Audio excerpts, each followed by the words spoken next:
जय माता दी। प्रेम से बोलिए संतोषी माता की जय। आज शुक्रवार के दिन आप सुनिए संतोषी माता की व्रत कथा। एक बुढ़िया थी और उसके 7 बेटे थे। 6 बेटे कमाने वाले थे और एक बेटा निकम्मा था। बुढ़िया माँ 6 पुत्रों की रसोई बनाती, भोजन कराती और पीछे से जो कुछ बचता वो 7वें पुत्र को दे देती। परंतु वह बड़ा भोला भाला था, मन में कुछ विचार नहीं करता था। एक दिन वह अपनी बहू से बोला, देखो मेरी माता का मुझ पर कितना प्रेम है। वह बोली, क्यों नहीं, सबका झूठा बचा हुआ तुमको खिलाती है। वह बोला, ऐसा भी हो सकता है क्या? मैं जब तक आंखों से न देखूं मान नहीं सकता। बहू ने हंसकर कहा, देख लोगी तब तो मानोगी। कुछ दिन बाद बड़ा त्योहार आया। घर में 7 प्रकार के भोजन और चूरमा के लड्डू बने। वह जांचने को सर के दर्द का बहाना कर पतला कपड़ा सिर पर ओढ़कर रसोई घर में सो गया और कपड़े में से सब देखता रहा। 6 भाई भोजन करने आए।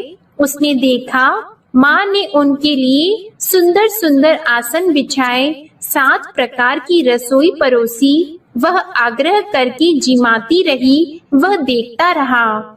6 भाई भोजन कर उठे तब माँ ने उनकी झूठी थालियों में से लड्डुओं के टुकड़ों को उठाया और एक लड्डू बनाया। झूठन साफ करके बुढ़िया माँ ने पुकारा, उठ बेटा, 6 भाई भोजन कर गए, अब तू ही बेटा बाकी है, उठ और तू कब खाएगा? वह कहने लगा, माँ मुझे भोजन नहीं करना, मैं परदेश जा रहा हूँ। माता ने कहा, कल जाता तो आज ही जा। वह बोला, हाँ हाँ आज ही जा रहा हूँ। यह कहकर वह घर से निकल गया। चलते समय उसे बहू की याद आई। वह गौशाला में कंडे थाप रही थी। वह उसे जाकर बोला कि मेरे पास तो कुछ नहीं है, यह अंगूठी है, सो ले लो और अपनी कुछ निशानी मुझे दे दो। वह बोली कि मेरे पास क्या है, यह गोबर भरा हाथ है। यह कहकर उसकी पीठ में गोबर के हाथ की थाप मार दी और वह चल दिया। चलते चलते दूर देश में पहुंचा। वहां पर एक साहूकार की दुकान थी। वहां जाकर बोला, भाई मुझे नौकरी पर रख लो। साहूकार को नौकर की जरूरत थी। साहूकार उससे बोला, तू नौकरी पर रह जा। लड़के ने पूछा, तनख्वाह क्या रहेगी? साहूकार ने कहा, काम देखकर दाम मिलेंगे। साहूकार की नौकरी मिल गई।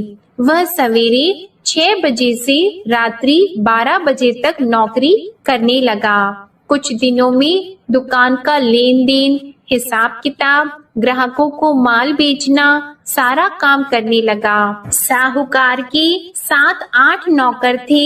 वे सब चक्कर खाने लगे कि यह नया नौकर बहुत होशियार बन गया है। सेठ ने भी काम देखा और 3 महीने के अंदर ही उसे मुनाफे का साझीदार बना लिया। 12 वर्ष में वह नामी सेठ बन गया और मालिक सारा कारोबार उस पर छोड़कर बाहर चला गया। अब बहू पर क्या बीती वह सुनो। सास ससुर उसे दुख देने लगे। सारी गृहस्थी का काम करा के उसे लकड़ी लेने जंगल में भेजते। इस बीच घर की रोटियों के आटे से भी जो भूसी निकलती उसकी रोटी बनाकर रख दी जाती और फूटे नारियल की नरेली में पानी। इस तरह दिन बीतते रहे। एक दिन वह लकड़ी लेने जा रही थी कि रास्ते में बहुत सी स्त्रियां संतोषी माता का व्रत करती दिखाई दी। वहां यह खड़ी होकर कहने लगी, बहनों, यह तुम किस देवता का व्रत करती हो और इसके करने से क्या फल होता है? इस व्रत के करने की क्या विधि है? यदि तुम अपने इस व्रत का विधान मुझे समझाकर कहोगी तो मैं तुम्हारा बड़ा एहसान मानूंगी।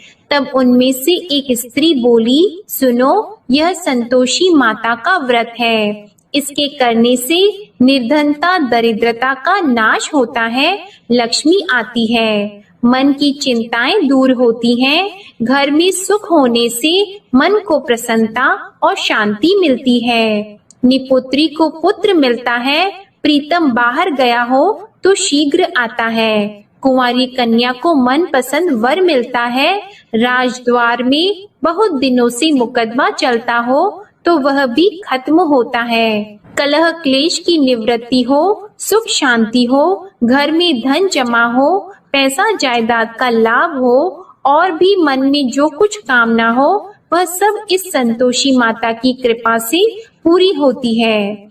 स्त्री कहने लगी, 1.25 आने का गुड़ चना लेना, इच्छा हो तो 5.25 आने का लेना या 1.25 रुपए का भी, सहूलियत के अनुसार ही लेना, बिना परेशानी श्रद्धा और प्रेम से जितना भी बन सके सवाया लेना, 5.25 पैसे से 5.25 आने तथा इससे भी ज्यादा शक्ति और भक्ति के अनुसार ले लेना।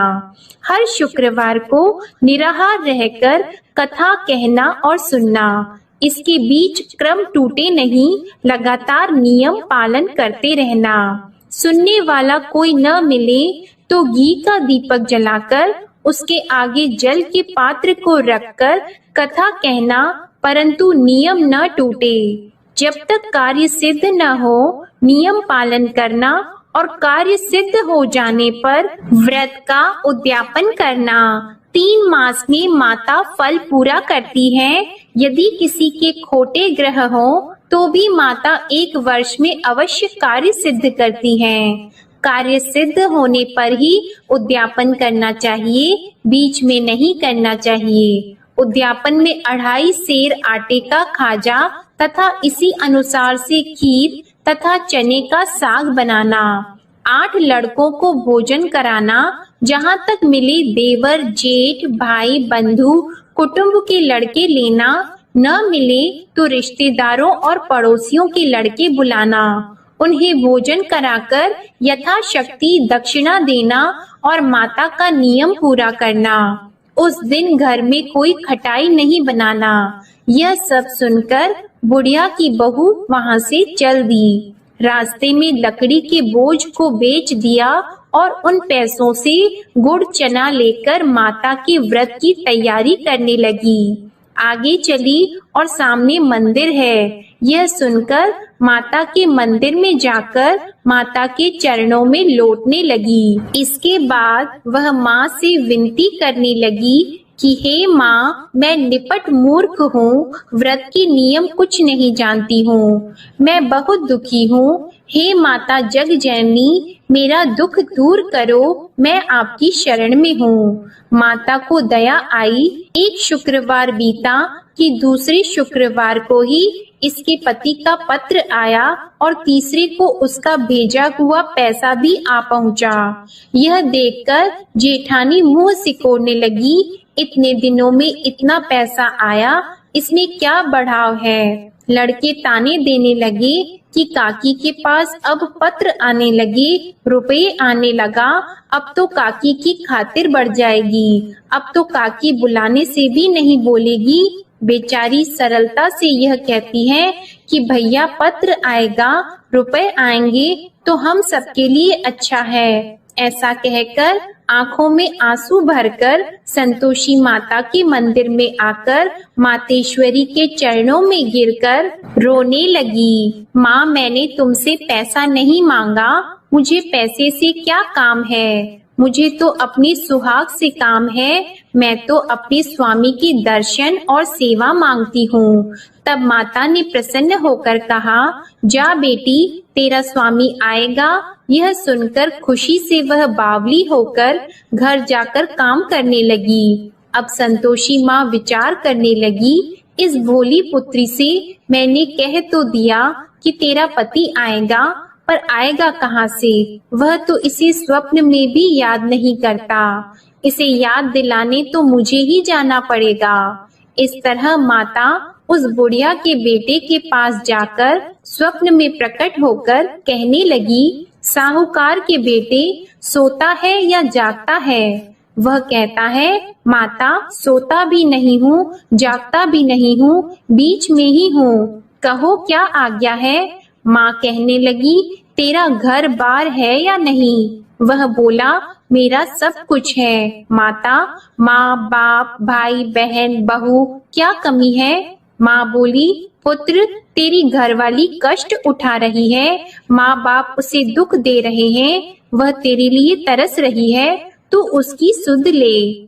वह बोला, हाँ माता यह तो मुझे मालूम है, परंतु जाऊं कैसे? परदेश की बात है, लेन देन का कोई हिसाब नहीं, कोई जाने का रास्ता नजर नहीं आता, कैसे चला जाऊं? माँ कहने लगी, मेरी बात मान, सवेरे नहा धोकर संतोषी माता का नाम लेकर घी का दीपक जलाकर दंडवत कर दुकान पर जा बैठना। देखते देखते तेरा लेन देन चुक जाएगा, जमा माल बिक जाएगा, सांझ होते होते धन का ढेर लग जाएगा। अब तो वह सवेरे बहुत ही जल्दी उठकर मित्र बंधुओं से अपनी सपने की बात कहता है। वे सब उसकी बात अनसुनी करके खिल्ली उड़ाने लगे। कहीं सपने भी सच्चे होते हैं? एक बूढ़ा बोला, देख भाई मेरी बात मान, इस तरह साच झूठ कहने के बदले देवता ने जैसा ही कहा है वैसा ही करना, तेरा क्या जाता है। अब बूढ़े की बात मानकर वह नहा धोकर संतोषी माता को दंडवत कर घी का दीपक जलाकर दुकान पर जा बैठता है। थोड़ी देर में वह क्या देखता है कि देने वाले रुपया लाए, लेने वाले हिसाब लाए। कोठे में भरे सामानों के खरीदार नगद में सौदा करने लगे। शाम तक धन का ढेर लग गया। मन में माता का नाम लेकर प्रसन्न होकर घर जाने के वास्ते गहना कपड़ा सामान खरीदने लगा। यहाँ के काम से निपट घर को रवाना हुआ। उधर बहू बेचारी जंगल में लकड़ी लेने जाती है। लौटते वक्त माताजी के मंदिर पर विश्राम करती है। वह तो उसका रोज रुकने का स्थान ही था।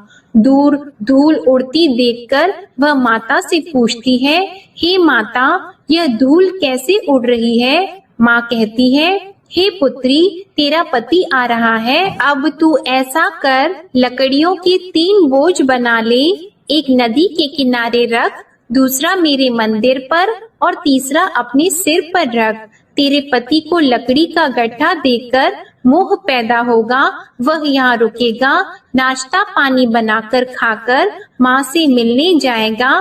तू लकड़ी का बोझ उठाकर जाना और बीच चौक में गट्ठा लाकर 3 आवाजें जोर से लगाना। लो सासू जी लकड़ियों का गट्ठा लाई हूँ, भूसी की रोटी दो, नारियल के खोपड़े में पानी दो, आज कौन मेहमान आया है? माँ की यह बात सुनकर वह बहुत अच्छा माता जी कहकर प्रसन्न मन होकर लकड़ियों के 3 गट्ठे ले आई। एक नदी के तट पर एक माता के मंदिर पर रखा।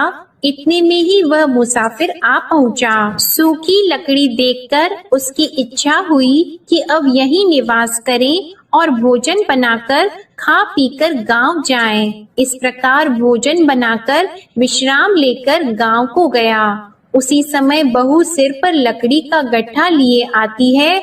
उसे आंगन में डालकर जोर से 3 आवाज देती है, लो सासू जी लकड़ी का गट्ठा लो, भूसी की रोटी दो, नारियल के खोपड़े में पानी दो, आज कौन आया है? यह सुनकर उनकी सास अपने दिए हुए कष्टों को भुलाने हेतु कहती है, बहू ऐसा क्यों कहती हो, तेरा मालिक ही तो आया है, बैठ मीठा भात खाकर कपड़े गहने पहन। इतने में आवाज सुनकर उसका स्वामी बाहर आता है और अंगूठी देखकर व्याकुल हो जाता है। माँ से पूछता है, माँ यह कौन है? माँ कहती है, बेटा ये तेरी बहू है, आज 12 वर्ष हो गए जब से गया है, तब से सारे गांव में जानवर की तरह भटकती फिरती है, काम काज घर का कुछ करती नहीं, 4 समय आकर खा जाती है। अब तुझे देखकर भूसी की रोटी और नारियल के खोपड़े में पानी मांगती है। वह लज्जित होकर बोला, ठीक है माँ, मैंने इसे भी देखा और तुम्हें भी, अब मुझे दूसरे घर की चाबी दो तो मैं उसमें रहूंगा। ठीक है बेटा, जैसी तेरी मर्जी। यह कहकर माँ ने चाबी का गुच्छा उसे दे दिया। उसने लेकर दूसरे कमरे को खोलकर सारा सामान जमाया और एक दिन में ही वहाँ राजा के महल जैसा ठाट बाट बन गया। अब क्या था, वह सुख भोगने लगी। इतने में अगला शुक्रवार आया। उसने अपने पति से कहा, मुझे माता का उद्यापन करना है। उसका पति बोला, बहुत अच्छा, कर लो, अपनी खुशी से यह भी कर लो। तुरंत ही वह उद्यापन की तैयारी करने लगी। जेठ के लड़के को भोजन के लिए कहने लगी। उसने मंजूर किया, परंतु पीछे जेठानी अपने बच्चों को सिखाती है, देखो भोजन के समय सब लोग खटाई मांगना, जिससे इसका उद्यापन पूरा ना हो। लड़के खाना खाने आए, खीर पेट भरकर खाई, परंतु बात याद आते ही कहने लगे, हमें कुछ खटाई खाने को दो, खीर खाना हमें भाता नहीं, यह देखकर अरुचि होती है। बहू कहने लगी, खटाई किसी को नहीं दी जाएगी, यह तो संतोषी माता का प्रसाद है। लड़के उठकर खड़े हुए और बोले, पैसे लाओ। भोली बहू कुछ जानती नहीं थी, सो उन्हें पैसे दे दिए। लड़के उसी समय उठकर इमली लेकर खाने लगे। यह देखकर बहू पर माता ने कोप किया। राजा के दूत उसके पति को पकड़कर ले गए और जेठ जेठानी मन माने खोटे वचन कहने लगे। लूट लूट कर धन इकट्ठा कर लाया था, सो राजा के दूत उसे पकड़कर ले गए हैं। अब सब मालूम हो जाएगा जब जेल की रोटी खाएगा। बहू से यह वचन सहन नहीं हुआ। रोती रोती माता के मंदिर में गई और बोली, हे माता, तुमने यह क्या किया? हंसाकर क्यों रुलाती हो? माता बोली, पुत्री, तूने उद्यापन करके मेरा व्रत भंग किया, इतनी जल्दी सब बातें भुला दी। वह कहने लगी, माता, भूली तो नहीं हूँ, न कुछ अपराध किया है, मुझे तो लड़कों ने भूल में डाल दिया। मैंने भूल से उन्हें पैसे दे दिए, मुझे क्षमा करो माँ। माँ बोली, ऐसी भी कहीं भूल होती है? वह बोली, माँ मुझे माफ कर दो, मैं फिर तुम्हारा उद्यापन करूंगी। माँ बोली, अब भूल मत करना। वह बोली, अब भूल नहीं होगी माता, अब बताओ वे कैसे आएंगे? माँ बोली, जा पुत्री, तेरा मालिक तुझे रास्ते में ही आता मिलेगा। वह निकली, रास्ते में पति आता मिला तो उसने पूछा, तुम कहाँ गए थे? वह कहने लगा, इतना धन जो कमाया है उसका टैक्स राजा ने मांगा था, वह भरने गया था। वह प्रसन्न होकर बोली, अच्छा हुआ, अब घर चलो। कुछ दिन बाद फिर शुक्रवार आया तो वह बोली, मुझे माता का उद्यापन करना है। पति ने कहा, कर लो। वह फिर जेठ के लड़कों से भोजन को कहने लगी तो जेठानी ने एक दो बातें सुनाई और लड़के सिखा दिए कि तुम पहले ही खटाई मांग लेना। लड़के कहने लगे कि हमें खीर खाना नहीं भाता, कुछ खटाई खाने को दो। तो बहू बोली, खटाई खाने को नहीं मिलेगी, खाना हो तो खाओ। यह कहकर ब्राह्मणों के लड़के लाकर भोजन कराने लगी। यथाशक्ति दक्षिणा की जगह एक एक फल उन्हें दिया। इससे संतोषी माता प्रसन्न हुई। माता की कृपा होते ही 9वें मास उसको चंद्रमा के समान सुंदर पुत्र प्राप्त हुआ। वह पुत्र को लेकर प्रतिदिन माता जी के मंदिर को जाने लगी। माँ ने सोचा कि यह रोज आती है, आज क्यों न मैं ही इसके घर चलूं, इसका आसरा देखूं तो सही। यह विचार कर माता ने भयानक रूप बनाया। गुड़ और चने से सना मुख, ऊपर से सूंड के समान होठ, उस पर मक्खियां भिनभिना रही हैं। दहलीज में पैर रखते ही उसकी सास चिल्लाई, देखो कोई चुड़ैल डाकिनी चली आ रही है, लड़कों इसे भगाओ नहीं तो किसी को खा जाएगी। लड़के डरने लगे, चिल्लाकर खिड़की बंद करने लगे। बहू रोशनदान में से देख रही थी। प्रसन्नता से पगली होकर चिल्लाने लगी कि आज मेरी माता मेरे घर आई है। यह कहकर बच्चे को दूध पिलाने से हट जाती है। इतने में सास का क्रोध फूट पड़ा। वह बोली कि इसे देखकर कैसे उतावली हुई जो बच्चे को पटक दिया। इतने में माँ के प्रताप से जहाँ देखो वहाँ लड़के ही लड़की नजर आने लगे। बहू बोली, माँ जी, मैं जिनका व्रत करती हूँ यह वह संतोषी माता है। इतना कहकर झट से सारे घर के किवाड़ खोल दिए और सबने माता के चरण पकड़ लिए और विनती कर कहने लगे, हे माता, हम मूर्ख हैं, अज्ञानी हैं, तुम्हारी व्रत की विधि हम नहीं जानते हैं। तुम्हारा व्रत भंग करके हमने बहुत बड़ा अपराध किया है। हे माता, बहू को जैसा फल दिया वैसा सबको देना। जो भी यह कथा पढ़ेगा या सुनेगा उसके सभी मनोरथ पूर्ण होंगे। प्रेम से बोलिए संतोषी माता की जय। आइए अब सुनते हैं संतोषी माता की आरती। जय संतोषी माता मैया, जय संतोषी माता, अपने सेवक जन की सुख संपत्ति दाता। जय संतोषी माता मैया, जय संतोषी माता, सुंदर चीर सुनहरी माँ धारण की हो। हीरा पन्ना दम के तन श्रृंगार लीन हो। जय संतोषी माता मैया, जय संतोषी माता, गेरू लाल छटा छवि बदन कमल सोहे। मंद हंसत करुणामय, मंद हंसत करुणामय, त्रिभुवन जन मोहे। जय संतोषी माता मैया, जय संतोषी माता, स्वर्ण सिंहासन बैठी चवर ढुरे प्यारे। धूप दीप मधुमेवा भोग धरे न्यारे। जय संतोषी माता मैया, जय संतोषी माता, गुड़ अरु चना परम प्रिय तामे संतोष कियो। संतोषी कहलाई भक्तन वैभव दियो।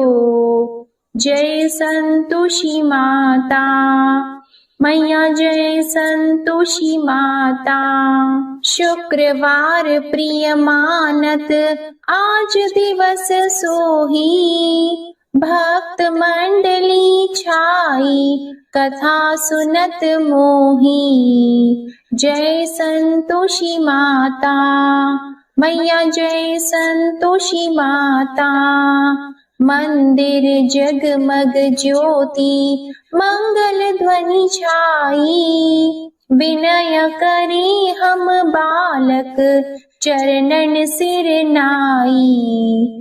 जय संतोषी माता मैया, जय संतोषी माता, भक्ति भावमय पूजा अंगीकृत कीजिए। जो मन बसे हमारी इच्छा फल दीजिए। जय संतोषी माता मैया, जय संतोषी माता, दुखी दरिद्री रोगी संकट मुक्त किए। बहु धन धान्य भरे घर सुख सौभाग्य दिए।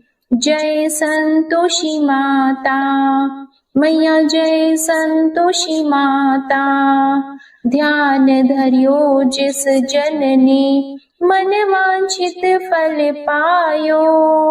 पूजा कथा श्रवण कर घर आनंद आयो। जय संतोषी माता मैया, जय संतोषी माता, शरण गहे की लज्जा राखियो जगदम्बे। संकट तू ही निवारे दयामयी अम्बे। जय संतोषी माता। मैया जय संतोषी माता। संतोषी माँ की आरती जो कोई नर गावे, रिद्धि सिद्धि सुख संपत्ति जी भर कर पावे। जय संतोषी माता। मैया जय संतोषी माता। जय संतोषी माता। प्रेम से बोलिए संतोषी माता की जय। आपको आज की कथा पसंद आए तो वीडियो को लाइक करके चैनल को जरूर सब्सक्राइब करिएगा और कमेंट में संतोषी माता की जय भी जरूर लिखिएगा। इसी के साथ आज आप हमारे चैनल पर आश्विन मास महात्म्य की कथा और शुक्र प्रदोष व्रत की कथा भी जरूर सुनिएगा। प्रेम से बोलिए संतोषी माता की जय।